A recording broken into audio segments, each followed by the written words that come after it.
आइए आज हम लोग जानते हैं कि वेबसाइट की ज़रूरत किसको होती है। हर वो इंसान जो कोई बिजनेस ओन करता है या कोई सर्विस बेचता है, उसको वेबसाइट की ज़रूरत होती है।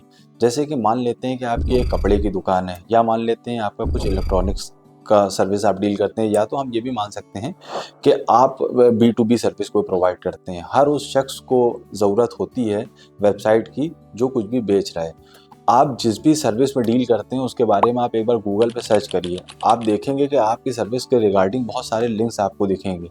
वो सब उनकी वेबसाइट्स के लिंक होंगे जो आपके पास नहीं है। जिसकी वजह से होगा ये कि जो पोटेंशियल क्लाइंट आपको गूगल के ज़रिए ढूँढ के आ सकते थे, वो आप तक के नहीं पहुँचेंगे।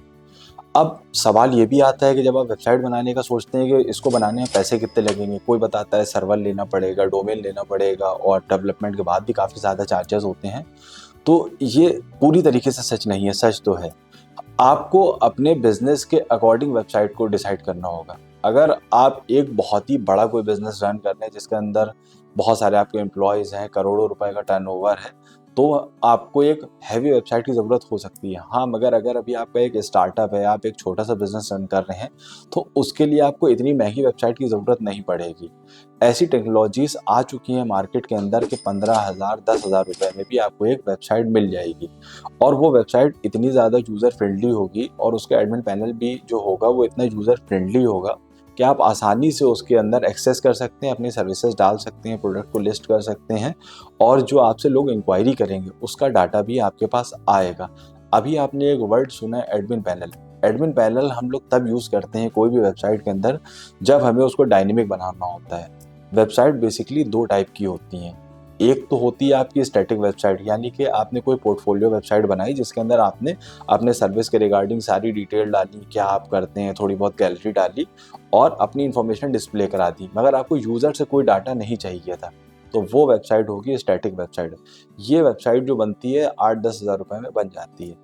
अब आती है डायनेमिक वेबसाइट की बारी, यानी कि अब आपको यूज़र से डेटा चाहिए, यानी कि कोई फॉर्म आप फिल कराना चाहते हैं या आप कोई सर्विस उसके अंदर बेचना चाहते हैं जिसके ऊपर यूज़र जब क्लिक करे तो आप तक की उसकी इन्फॉर्मेशन आ जाए। या ई-कॉमर्स वेबसाइट जैसे अमेज़न, फ्लिपकार्ट, मीशो, XYZ करके जितनी वेबसाइट्स हैं, ये हम लोग जो है ई-कॉमर्स वेबसाइट होती हैं। ये डायनेमिक होती हैं और इसके अंदर हमको एडमिन पैनल की ज़रूरत पड़ती है। अब एक सवाल और आता है कि अक्सर आप सुनते होंगे कि हम लोग कोडिंग पे वेबसाइट बनवाएँ या वर्डप्रेस के ऊपर वेबसाइट बनवाएँ। वर्डप्रेस के ऊपर भी वेबसाइट बन सकती है, कोडिंग पे भी बन सकती है। अब ज़रूरत के ऊपर डिपेंड करता है।